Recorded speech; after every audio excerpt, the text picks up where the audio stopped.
Now, I never set out to be the person that comes on here talking about money all the time, but as a coach to high performing therapists who are looking to level up in their life and their career, it is something that comes up from time to time.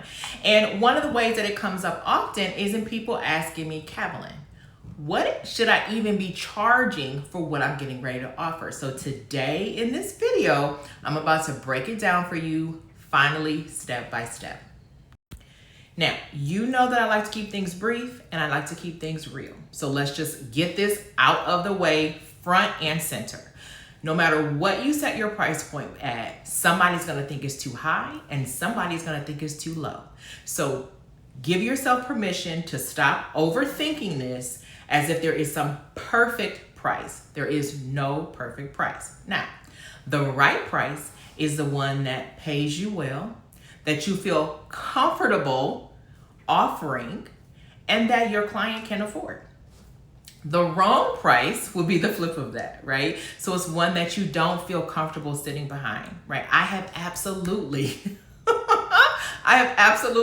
set a price point, and as soon as they accepted it, I was mad that I offered it. Like, I have done that, okay? So that would be the wrong price, right? I have also set a price point that didn't feel comfortable. Like, I didn't feel comfortable saying like, hey, I'm worth this amount. Now I have to be honest and say that there was a time. Now I don't have that price. I don't have that issue anymore, but I did have that time when I was starting out. So if you're brand new, it is absolutely possible that you might have those type of feelings, okay? But the idea here is that you want to pick a price point that is reasonable for your client, right? But that also pays you a good wage, and you don't want to feel guilty about what you're asking. So you got to be able to say it with your whole chest and feel good about it for it to be the right price. Now, my basic formula for this is whatever I want to make per hour, right? Plus all of my expenses equals the right price, okay?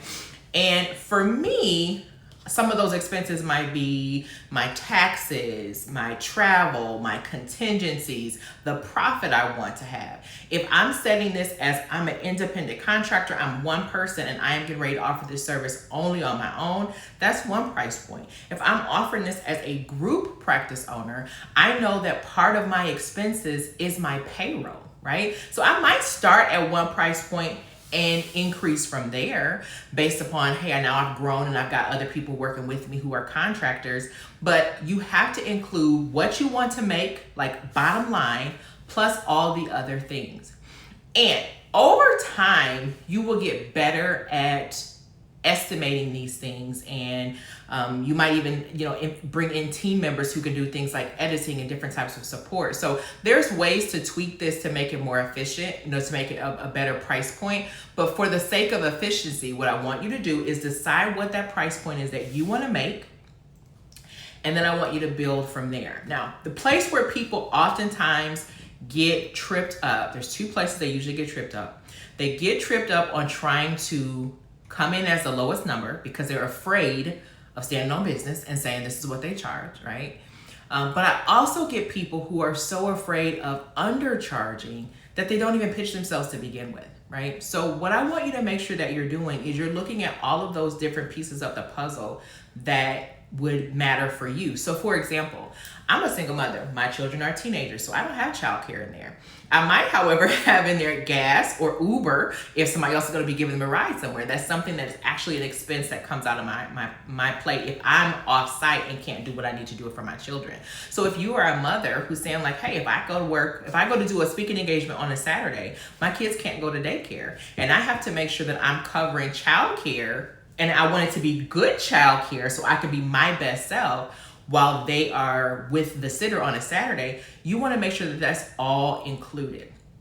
The other things that people tend to forget are things like your consultation. So if you do a free consultation or a free, like strategy session or a free introductory call of some sort, that price point needs to be wrapped into the cost of your hourly rate for what you're offering, right? So let's say, for example, a couple years ago, I created a curriculum for an organization. It was, I needed to create the PowerPoint, do the video for them. It was something that was going to be their intellectual property once I was done with it. So it wasn't something that I was licensing for them. That's another conversation for another time.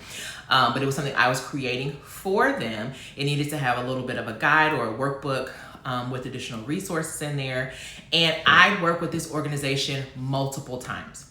So the presentation prep, so the proposal prep only really probably took me 20 minutes because I have a template that I use. I had a template specifically for them that had all of their information in there because I'd done it for them before. And I just really needed to add the specifics of this curriculum that I was gonna write.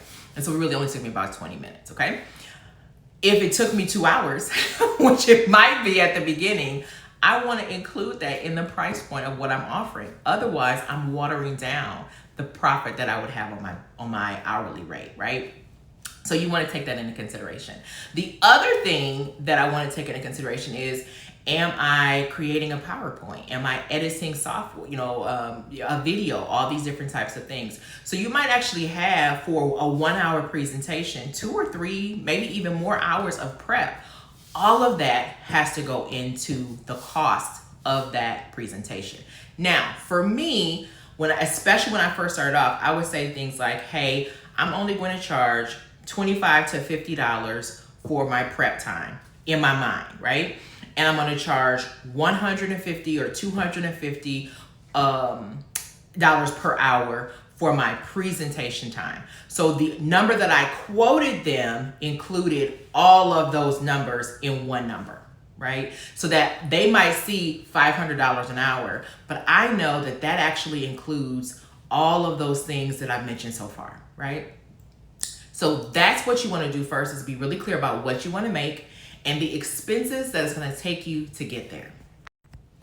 Now, the next thing that you want to consider is this a one-stop shop where you're doing like one event and you're out? Is this something where it's a consulting arrangement? Is there going to be like intellectual property included in this? Are you offering them a license? One of the things that I do is like I offer them a license for 5 years. So anything that's on there, you can use it within your organization for 5 years, and I'm not charging you anything additional for that. In some instances, they want full ownership, copyright, trademark.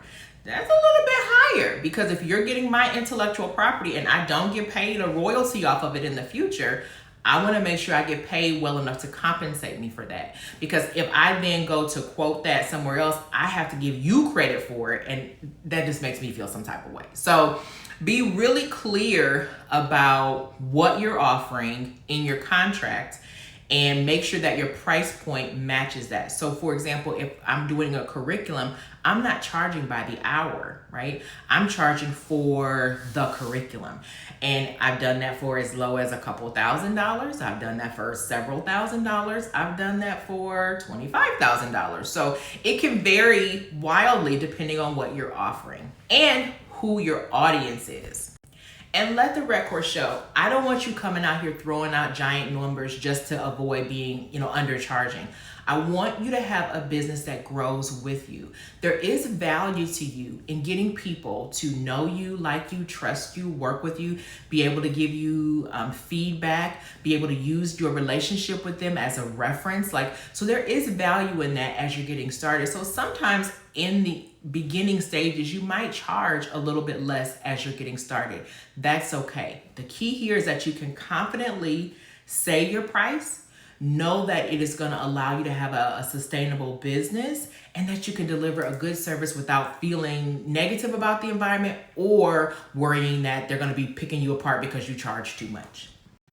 Now, if you would like my help with not only outlining your pricing and what you can offer so that you can quickly and efficiently get a proposal out to an organization without having to feel like you're pulling your hair out the night before. And if you might like my help with kind of strategizing what would be the best things for you to offer and the way to structure your contracts, maybe even see how I do mine so you can have some templates for yourself, this is a perfect thing for us to do in a strategy session. Strategy sessions are generally 60 to 90 minutes, and we get you started with outlining the steps that you need to take to get started in a way that allows you to feel confident. We'll do a little bit of mindset work. We'll be clear about what your goals are for your private practice, for your business, and I'll help you pinpoint some of those things that you might have forgotten as you're getting ready to offer your first contract or even your next contract. So it's a perfect opportunity for us to work together. Around this video, you'll see a link to a place for you to schedule a strategy session.